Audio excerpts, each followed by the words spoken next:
got an update that definitely changes the close range meta, and we're going to talk about some of the different various changes. True Game Data already did some testing and updated that, so I was able to plug that information into my spreadsheet. And then after you do that, we get this long list of TTK stuff, and you can kind of see all the various details on the screen. And FYI, I've linked this down in the description if you want to check it out. You can go ahead and bookmark it, and as I update it, it will update in real time, essentially on your end. And I'm going to try and keep it up to date with these various notes so you kind of have an idea of what I think of various weapons, because there's a lot of weapons on this list. This doesn't even include all of them, with the different variations of aftermarket parts, akimbo, non-akimbo, and all those various things. And what we can see here is that the close range meta, usually it's in its sweet spot right around 600 milliseconds, at least from our entire history of Warzone. That's usually when it's the best. When it goes underneath that gun just ends up being way too powerful, kind of breaks the game, doesn't allow you a chance to react. And then when it goes above that, it just feels way too slow. And I think there are a lot of good options in that 600-ish TTK range,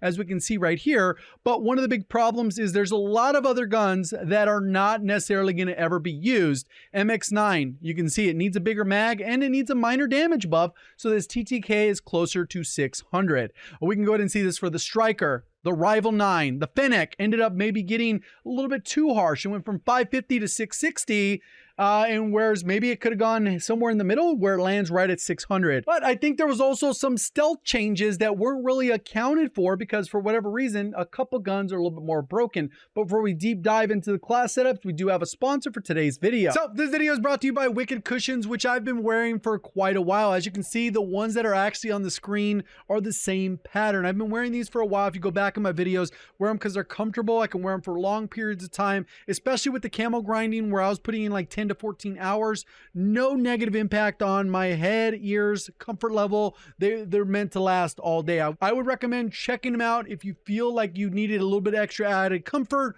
or after so many hours, you do feel a little bit of fatigue on your head from wearing the headset. And on top of that, they're super easy to get started. They even have installation videos to kind of help you through the process if you have a specific headset that you need help with. So feel free to check them out. Link near the top of the description. Thank you to Wicked Cushions for sponsoring today's video. So welcome back. In no particular order, we'll go ahead and go through these. I do have 6 different class setups for you, which are essentially highlighted on that list of the ones that I think are going to be the standout. So we can go ahead and start off with a couple different outliers that are just kind of fun to mess around with. We do have the Akimbo Swarms, which work pretty good, but as you can imagine, they are Akimbo, so you're not going to be as accurate as if you aim down sight. Then we got this Core 45 with the aftermarket part, which has this weird trigger mod that every time you pull the trigger, it'll fire a bullet, and when you release the trigger, it'll fire another bullet, and that is how this particular one works. It does get an insane TTK. You can't change the trigger, and because of this trigger modification, the vast majority of players should be able to hit that trigger cap of around 400. You'll go ahead and see in here, it does have a little bit of wobble. I built it for the lowest recoil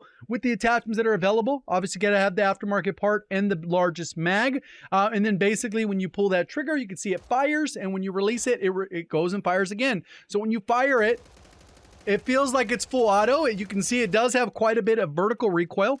But overall, it's going to be relatively easy to control. I think this is probably a better keyboard and mouse gun, but everyone has different skill sets. I'm not necessarily the best at spamming semi-auto while maintaining accuracy and controlling for recoil, unless it fires much slower like the FAL back in the day. Then for the Akimbo Swarms, you can kind of see how it's built out. This one's a pretty good, fun, competitive class that you can use at various ranges, but obviously Akimbos are built for close range.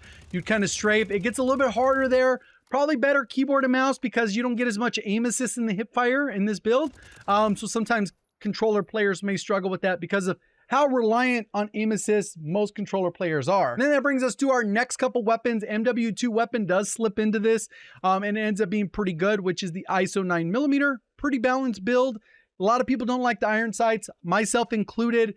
So I run an optic with that, and you'll kind of see how that one builds out. Then we got the WSP, kind of all around build, which we'll talk a little bit about. So kind of there's the build for the ISO. We'll go ahead and check that one out. So overall, pretty controllable, good fast fire rate.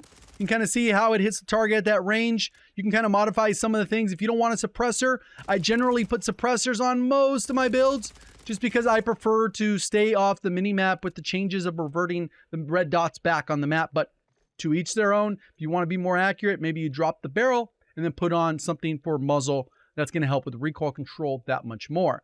WSP all around. This one does have a little bit slower fire rate, so it's less forgiving, but its DPS output is very consistent. It does have a slight open bolt delay, which you'll notice when you fire that first bullet.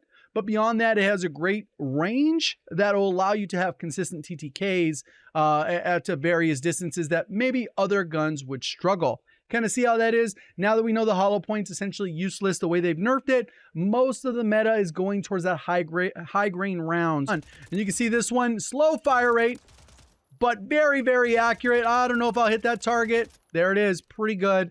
And that's kind of how I have it built. So pretty straightforward gun build there, and that's a fun SMG, just slower fire rate, so less forgiving. Then we come down to these two. I don't know how this one slipped into the cracks. Obviously the Swarm, I already did a build on that one right when the game came out. Turns out it ended up being pretty good, and people are kind of leaning towards that one the most because of the fire rate. You gotta close that distance. The range isn't as forgiving. And then we got somehow the Snakeshots. I don't know how they weren't broken before, but somehow everyone's using these and they are broken. They will give you boom, down. How?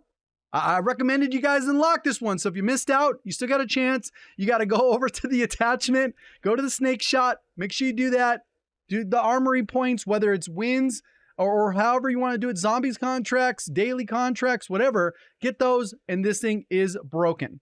Obviously in the firing range, it won't show off how broken or not broken it is. But you close that distance, you're going to get that one tap and it will take the player down.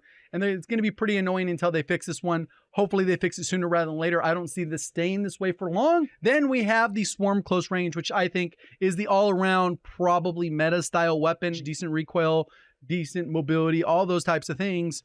Again, you just got to be able to close those distances. Recoil, again, not nuts. It just can get a little bit trickier to see the target. So if you want an optic, you can definitely do that as well. But again, you want to be close range, so the target's going to be much closer than even the 10 meters that we're looking at there. Appreciate y'all supporting the content. Thank you for watching. As always, have a great day.